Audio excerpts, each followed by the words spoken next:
Praise the lord. దేవుని నామానికి మహిమ కలుగును గాక. మన ప్రభువును రక్షకుడైన యేసుక్రీస్తు నామమున మీకు వందనాలు తెలియజేస్తున్నాం. ప్రభు కృప వలన మీరందరూ బాగున్నారని విశ్వసిస్తున్నాం. షకీనా సందేశం అని మా ఆధ్యాత్మిక కార్యక్రమాన్ని అనుదినము వీక్షిస్తూ వాక్యం ద్వారా బలపడుచున్నారని మేము నమ్ముతున్నాం. మీ కొరకు ప్రార్థిస్తున్నాం. ఈరోజు దేవుని వాక్యాన్ని వినడానికి మన హృదయాన్ని సిద్ధపరచుకుందాం. షకీనా మినిస్ట్రీస్ వ్యవస్థాపకులు పాస్టర్ జి విజయ్ కుమార్ గారు వాక్య సందేశం అందిస్తారు. మనమందరం ప్రార్థనాపూర్వకంగా దేవుని మాటలు విని దీవెనలు పొందుదాం.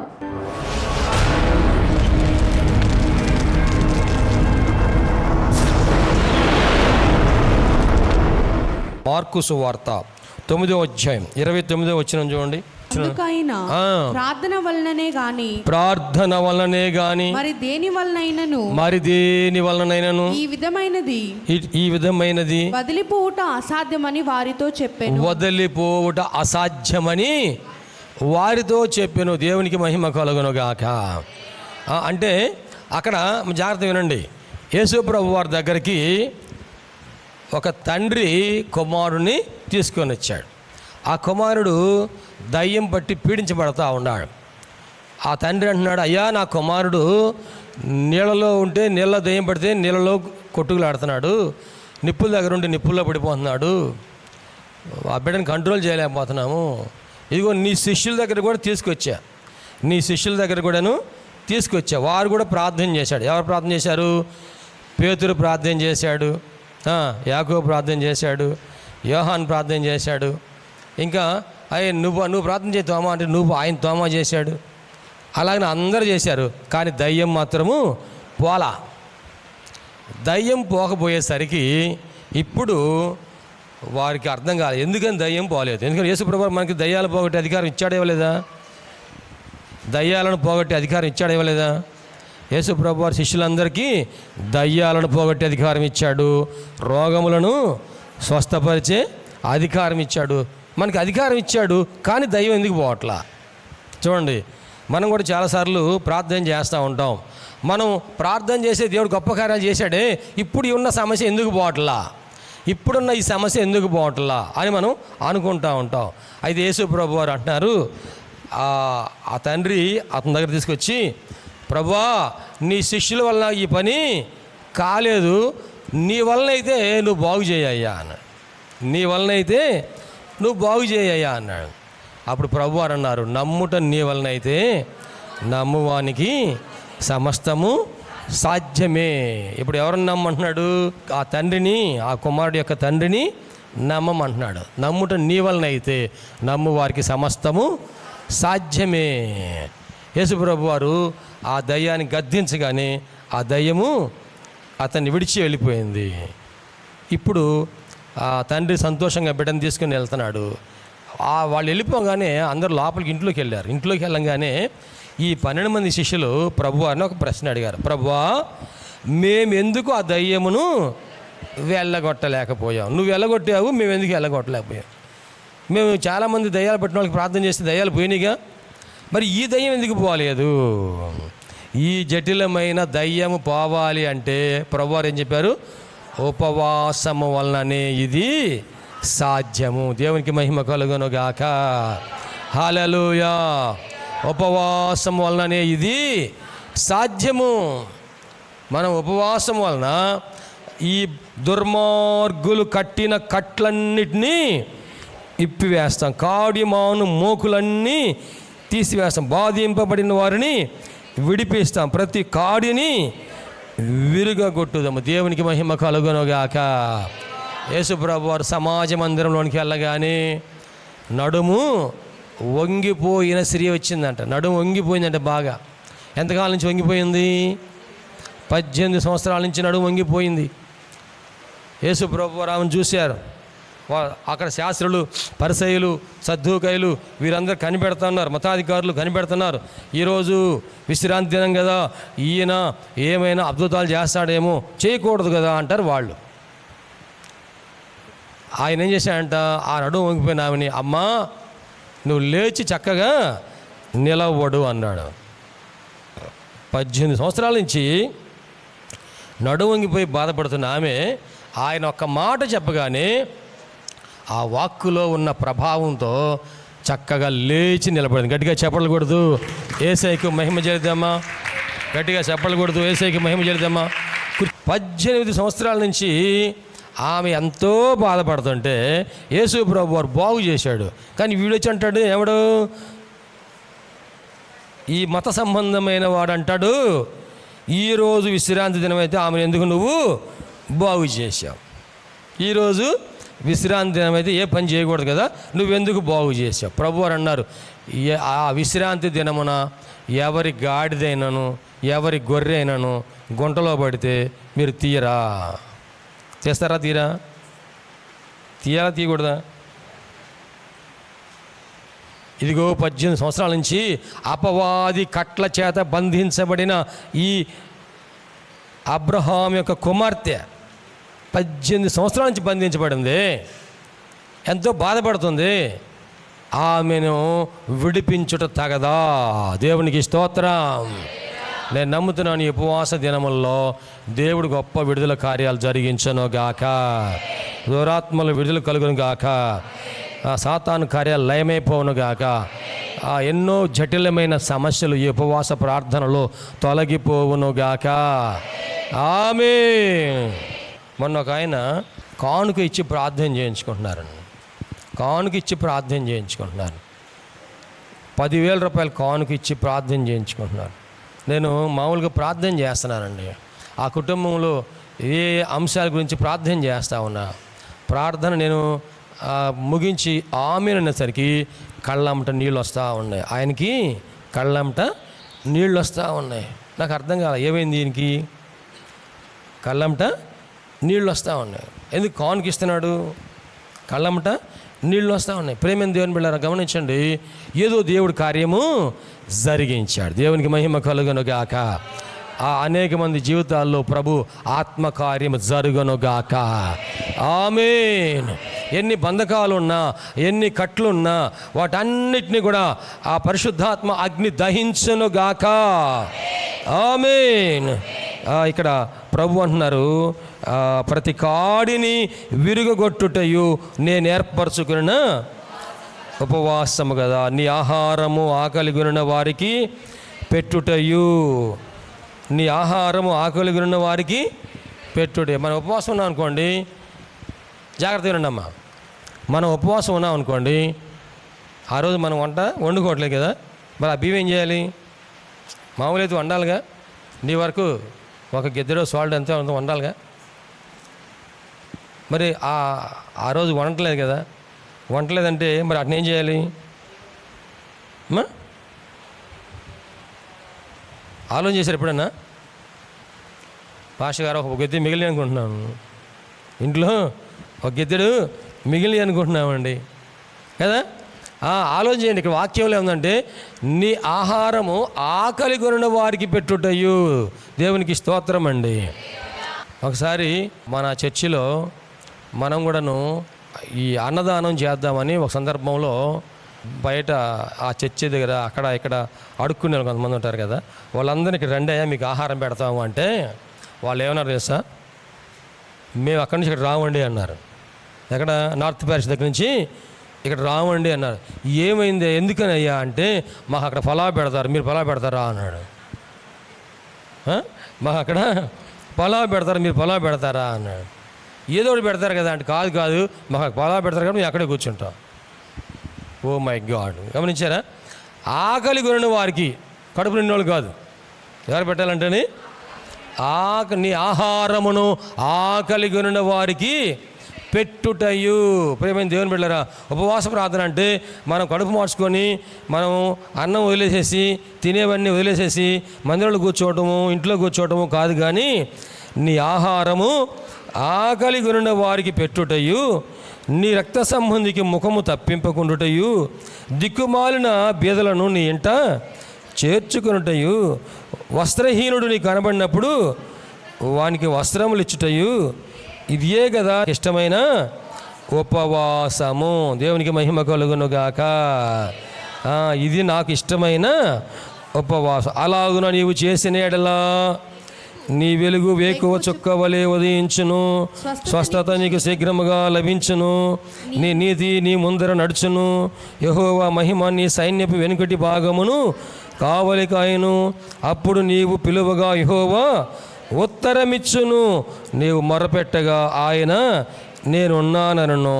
ఇతరులను బాధించుటయు, వ్రేలు పెట్టి చూపి తిరస్కరించుటయు, చెడ్డ వాటిని బట్టి మాటలాటయు నీవు మాని ఆశించిన దానిని ఆకలిగొనిన వారికి ఇచ్చి శ్రమపడిన వారిని తృప్తిపరచిన ఎడల చీకటిలో నీ వెలుగు ప్రకాశించును.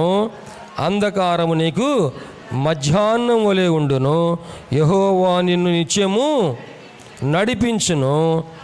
క్షామకాలమున ఆయన నిన్ను తృప్తిపరిచి నీ ఎముకలను బలపరచును. నీవు నీరు కట్టిన తోట వలెను, ఎప్పుడును ఉబుకుచుండు నీటి ఓట వలెను ఉండెదవు. దేవునికి మహిమ కలుగునుగాక. హల్లెలూయా. చూడు, ఆయనకి ఇష్టమైన ఉపవాసము చేసినట్లయితే ఎందుకు వచ్చిన చివరిలో ఇదియే కదా నాకు ఇష్టమైన ఉపవాసము అంటే, ఆయనకి ఇష్టమైన ఉపవాసం చేస్తే ఎంతో గొప్ప ఆశీర్వాదం ఉందండి. ఏమంటున్నారు? అలాగున నీవు చేసిన నీ వెలుగు వేకువ చుక్కవలే ఉదయించును. దేవునికి మహిమ కలుగును గాక. నీ వెలుగు వేకువ చుక్కలాగా ఉదయించిద్దంటండి. నీవు ఈ గుంటూరులో ఉన్న కానీ నీ యొక్క ప్రభావము దేవుడు ప్రపంచమంతటా కూడా వ్యాపింపజేస్తాడు. దేవునికి స్తోత్రం. హల్లెలూయా. చూడండి, రైట్ సోదరులని అన్నదమ్ములు ఇద్దరున్నారు. రైట్ సోదరులు. వాళ్ళ నాన్నగారు పాస్టర్ గారు, శాస్త్రవేత్తలు వారిద్దరు. దేవుని కృప వల్ల వాళ్ళు శాస్త్రవేత్తలు అయ్యారు. దేవుడు వారికి వాగ్దానం ఇచ్చాడు. అయితే వారు ఏం తయారు చేశారు అంటే విమానాన్ని తయారు చేశారు. విమానాన్ని తయారు చేశారు. ప్రపంచంలో మొట్టమొదట ఆ విమానాన్ని గాలిలోకి నడిపించింది ఆ అన్నదమ్ములే, రైట్ సోదర్స్. వారు ఎక్కడో, వారి ఊరెక్కడో, వారి దేశం ఎక్కడో, కానీ వారు తయారు చేసింది ఇప్పుడు ప్రపంచం అందంతటా కూడాను వ్యాపిస్తుంది. నీ వెలుగు వేకువ చుక్కవలే ఉదయించును. దేవునికి మహిమ కలుగును గాక. హల్లెలూయా. హల్లెలూయా. అలాగే దేవుడు మనం ఇక్కడ ప్రారంభించినటువంటి పరిచర్య, ఇక్కడ ప్రారంభించిన పరిచర్య ఆయన ప్రపంచం అందంతటా కూడా వెలుగుతో ప్రకాశింపచేయును గాక. పరిశుద్ధాత్మ దేవుని కార్యాలు ఇక్కడ జరుగుతున్నప్పుడు ప్రపంచ నలుదిక్కులుండి అనేక మంది వస్తారు. దైవజనుడు బెన్నీహిన్ గారు బెంగళూరు వస్తే ఒకే రోజు 30 లక్షల మంది కూర్చున్నారండి. దేవునికి మహిమ కలుగును గాక. మేము కూర్చుంటే అసలు ఆ స్టేజ్ ఎక్కడుందో మాకు కనపడాల. ఎదురుగా స్క్రీన్ మీద చూసుకోవటమే కానీ, ఆ తెర మీద చూడటమే కానీ అసలు ఆ స్టేజ్ ఎక్కడుందో కూడా అర్థం కాదు. అంత దూరంలో కూర్చున్నాం. అంతమంది ప్రజలు ఒకే రోజున, ఇదిగో ఎందుని బట్టి వచ్చారంటే ఒక్క దైవజనుడు సమర్పణ బట్టి. దేవునికి స్తోత్రం అండి. ఒక్క దైవజనుడు దేవునికి సమర్పణ చేసుకుంటే దేవుడు ఆ దైవజనుడిని ప్రపంచవ్యాప్తంగా కూడా దేదీప్యమానంగా వెలిగించాడు. దేవునికి స్తోత్రం. ఆయనకి ఇష్టమైన ఉపవాసము చేస్తే అక్కడ ఏమని రాయబడింది అంటే నీ వెలుగు వేకువ చుక్కవలే ఉదయించును. స్వస్థత నీకు శీఘ్రముగా లభించును. ఆరోగ్యం మనం చాలా ప్రయత్నం చేస్తూ ఉన్నాం. ఆరోగ్యం కోసం ఎన్నో డబ్బులు ఖర్చు పెడుతున్నాం. ఆమె 12 సంవత్సరాల నుంచి బాధపడుతున్న ఆమె మార్కు సువార్త 5వ అధ్యాయము 25 వచ్చిన చూడండి. అక్కడ 12 ఏళ్ల నుండి రక్తస్రావ రోగము కలిగిన ఒక స్త్రీ ఉండెను. ఆమె అనేక వైద్యుల చేత ఎన్నో తిప్పలు పడి తనకు కలిగినదంతయు వ్యయము చేసుకొని ఎంత మాత్రమును ప్రయోజనము లేక మరింత సంకటపడి తనకు కలిగినదంతయు వ్యయము చేసుకొని ఖర్చు పెట్టుకుందంటండి. ఇదిగో పలానా చోటకి వెళ్తే అక్కడ బాగా చూస్తున్నారంట, అనగానే అక్కడికి వెళ్ళంగానే మీ పాత రిపోర్ట్లను తీసిపారేయండి, పాత ఫైల్స్ అని తీసిపారేయండి, మా దగ్గర కొత్తగా రిపోర్ట్లు మరలా మీరు టెస్టింగ్లు చేసుకోవాలి. బ్లడ్ టెస్ట్ చేసుకోవాల్సిందే, ఎక్స్రే తీసుకోవాల్సిందే, స్కానింగ్ తీసుకోవాల్సిందే, ఆ టెస్టు ఈ టెస్టు చేయాల్సిందే అంటారు. మనం చేసుకోకపోతే తెలియదు కదా అని చెప్పేసి చేయించుకుంటాం. ఏమండి, మొత్తం టెస్టులకి ఎంత అయింది? 10,000 రూపాయలకి వచ్చాయి. ఈ నెల మీరు 15 రోజులు మందులు వాడుకొని వెళ్ళరా అండి? మళ్ళీ వెళ్ళాం, మళ్ళీ ఏమంటున్నారు? మరలా 15 రోజులకి ఇస్తాం, కానీ తగ్గలేదు. కనీసం కొంచెం అన్నా తగ్గిందా? తగ్గలేదు. ఇలాగున ఆమె తనకు కలిగిందంతా వ్యయము చేసుకొని మరింత సంకటపడెను. ప్రతి దేవుని బిడ్డలారా, ఏ విషయాల్లో మనం కోల్పోతున్నామో, పొందుకోలేకపోతున్నామో ఒకసారి లేఖనం చూస్తే, స్వస్థత నీకు శీఘ్రముగా, ఎప్పుడు ఆయనకి ఇష్టమైన ఉపవాసము చేసినప్పుడు స్వస్థత నీకు శీఘ్రముగా లభించును. హిజ్కియా, ఇదిగో మరణకరమైన వ్యాధితో నీవు బాధపడుతున్నావు, నువ్వు చనిపోతావయ్యా. చనిపోతావంటే ఇంక ఆయన ఆనందం తింటాడా? ఏమండి, చనిపోతామంటే ఇంక ఆనందం తింటున్నాడు ఆయన? గోడ తట్టు తన ముఖం తిప్పుకొని ప్రార్థన చేస్తా, యెహోవా ఇదిగో సత్యమును అనుసరించి యథార్థముగా నీ సన్నిధిలో నేను ఎలాగునా నడుచుకుంటును, నీ దృష్టికి అనుకూలంగా సమస్తమును ఎట్లు జరిగించుదును, కృపతో జ్ఞాపకం చేసుకో ప్రభువా. కన్నీళ్లు విడిచుచు, హిజ్కియా కన్నీళ్లు విడిచుచు ప్రార్థన చేసి. మన సమస్య ఎప్పుడైనా కన్నీళ్లు విడిచి ప్రార్థన చేస్తున్నామా? ఇది నాకు అనుకూలంగా జరిగితే బాగుండు ప్రభువా, నీకు ఇష్టమైతే చేయనైనా అని అంటున్నామా?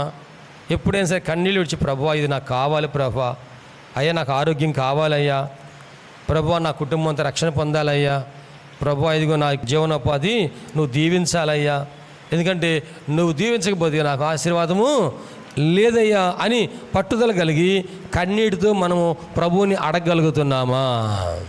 హిజ్కియా ఏం చేసి అంటండి?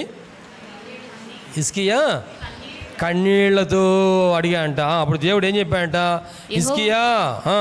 హిజ్కియా వద్దకు పోయి అతనితో ఇట్లనుము, నీ పితరుడైన దావీదునకు దేవుడైన యెహోవా నీకు సెలవిచ్చినదేమనగా, నీవు కన్నీళ్లు విడుచుట చూచి తిని, నీవు కన్నీళ్లు విడుచుట చూచి తిని నీ ప్రార్థన నేను అంగీకరించి ఉన్నాను, ప్రార్థన నేను అంగీకరించి ఉన్నాను. దేవునికి మహిమ కలుగును గాక.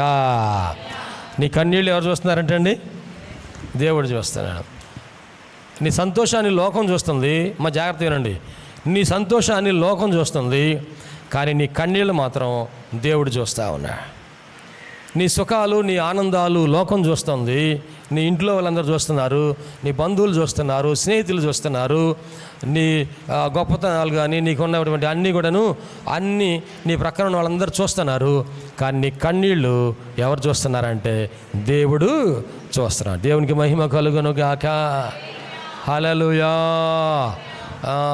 పాస్టర్ గారు, నేను ఎవరికి చెప్పుకోలేని సమస్యలు ఉన్నాయి నాయన, నా కోసం ప్రార్థన చేయండి.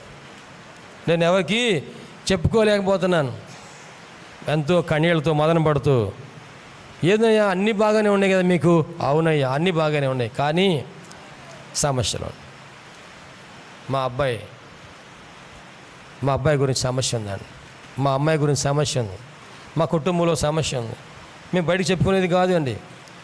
ఆలోచన చేయండి, మనము దేవుని సన్నిధిలో కన్నీరు గార్చి ప్రార్థిస్తే, ఎందుకంటే హడావుడిగా వెళ్ళేవాళ్ళు కన్నీటితో ప్రార్థన చేసేవాళ్ళు కాదు, ఫోన్ చూసుకునేవాళ్ళు కన్నీటితో ప్రార్థన చేసుకునే అవకాశం వాళ్ళకి ఉండదు.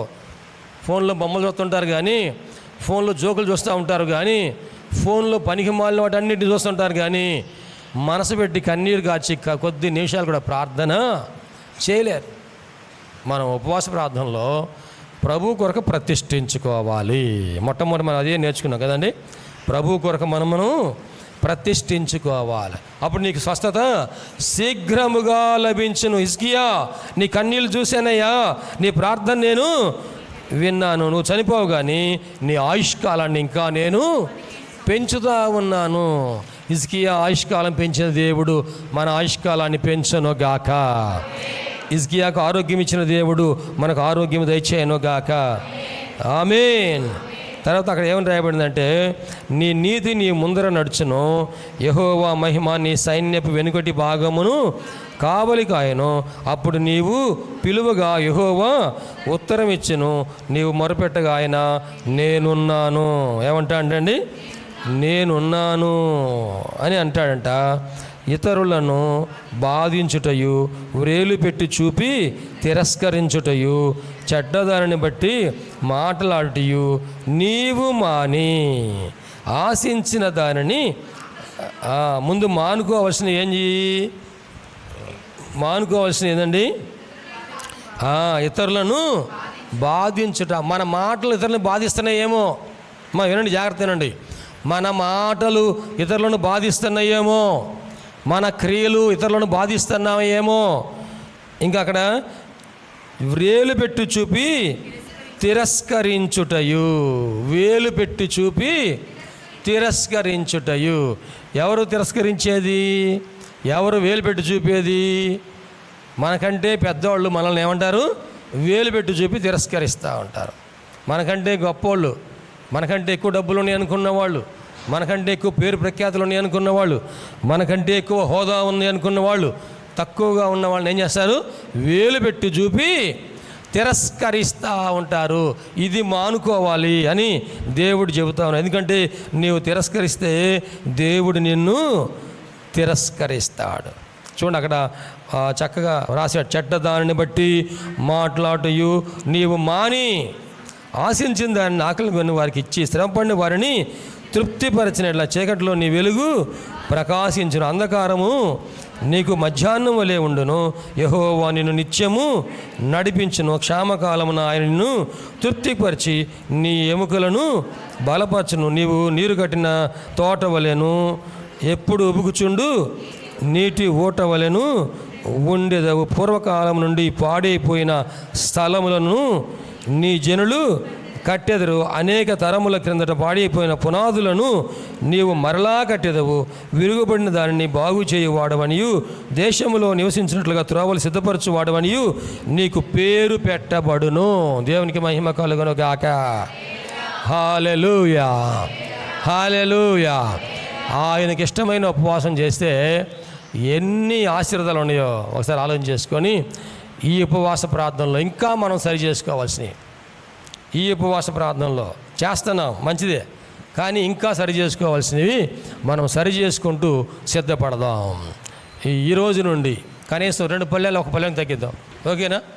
ఏదో ఒకటి చేద్దాం, ఏదో ఒకటి చేద్దాం. మరీ ఫుల్గా బిరుగు తిని రాబాకండి, లేకపోతే ఇంటికి వెళ్ళినాక మళ్ళీ అంతగా ఉండక ఏదో ఒకటి ఉపవాసం మనం చేయాలి. తగ్గించుకొని ప్రభుత్వం మనం కలిసి మనం ఏకీపిద్దాం. దేవుడు మనం చేసిన దానికి ఎంతో కొంత ప్రతిఫలం దయచేయను గాక. ఆమేన్.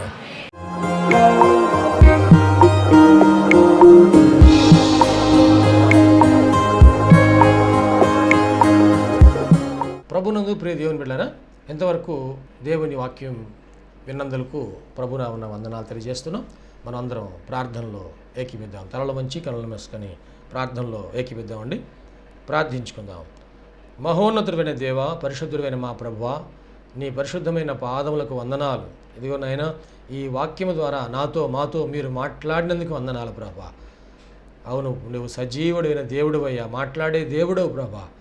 ఈ వాక్యం మా హృదయంలో పదిలిపరుచుకుంటూ సహాయం చేయండి. సంపూర్ణమైన మారు మనసు మాకు దయచేయండి. పాప క్షమాపణ అనుభవం మాకు దయచేయండి. రక్షణ ఆనందం మాకు దయచేయండి ప్రభువా. ఈ అనారోగ్యములు, బలహీనతలు, సమస్యలు, శోధనలు, సైతాను ఆటంకాలు అన్నీ కూడా యేసుక్రీస్తు నామములో తొలగించండి నాయన. పరిశుద్ధాత్మ దేవ, మీ కార్యం జరిగించండి అయ్యా. మీరు మాకు తోడుగా ఉండి దీవించండి. మమ్మల్ని, మా కుటుంబం జ్ఞాపకం చేసుకోండి. మా బిడ్డలు మీరు ఆశీర్వదించండి ప్రభువా. మా కుటుంబంలో రక్షణ ఆనందం సంపూర్ణంగా దయచేయండి. ఎటువంటి అవసరాలను మీకు తెలుసునైనా ప్రతి అవసరతలో కూడా మాకు సహాయం దయచేయండి. అన్ని విషయాలు కూడా మీరు దీవించండి. ఈ టీవీ ప్రోగ్రాం చూసిన ప్రతి ఒక్కరిని పేరు వరుసన మీరు దీవించి రక్షించి మీరు అక్కడ కొరకు సిద్ధపరచండి. మంచి భవిష్యత్తును వారికి దయచేసి మీ కృపలో మీరు వర్ధలు చేయమని నీకే సమర్పణ చేసుకుంటూ యేసయ్య పరిశుద్ధ నామములో స్తుతించి ప్రార్థించి వేడుకుంటున్నాము తండ్రి. ఆమేన్. తండ్రి, కుమార, పరిశుద్ధాత్మ త్రియేక దేవుని దీవెన తోడుగా నడిపించను గాక. ఆమేన్, ఆమేన్, ఆమేన్. మీ అందరికీ ప్రభునామన వందనాలు.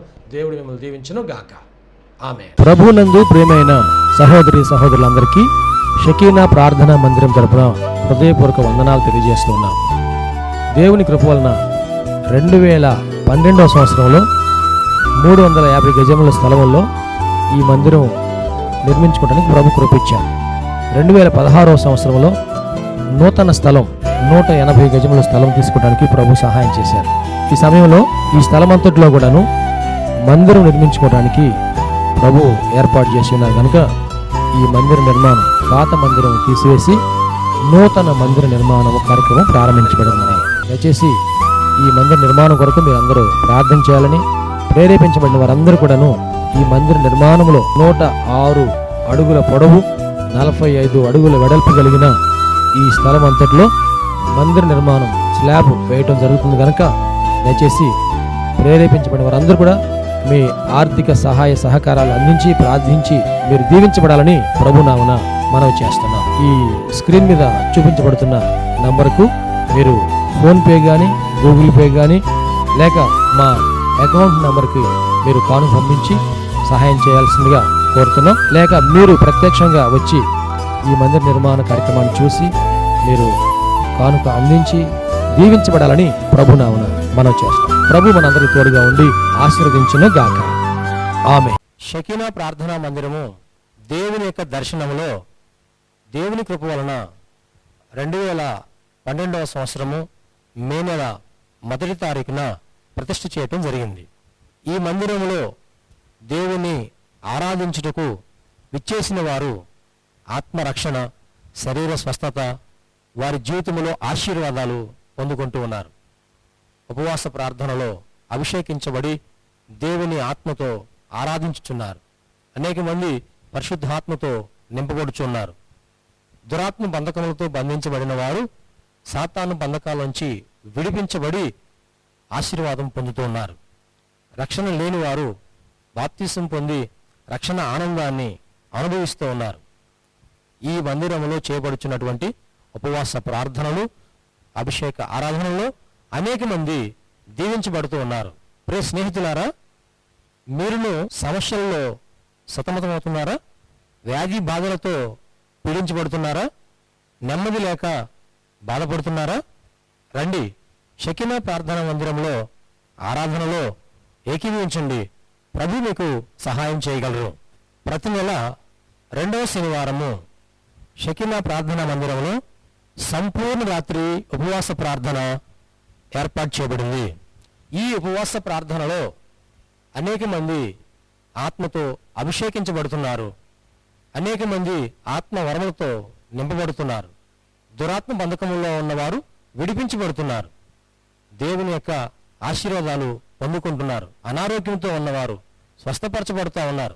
ఈ సందేశం మీకు ఆశీర్వాదకరంగా ఉందని నమ్ముచున్నాం. ఈ సందేశం ద్వారా మీరు పొందిన మేలులు మరియు మీ ప్రార్థన అవసరతలు మాతో తప్పక పంచుకొనగలరు. మా అడ్రస్ షకీనా ప్రార్థనా మందిరం, శారదా కాలనీ 32వ లైన్, రెడ్డిపాలెం రోడ్, గుంటూరు. మా ఫోన్ నంబర్స్ 9963242497, మరి యొక్క నెంబర్ 8885539777. Praise the lord.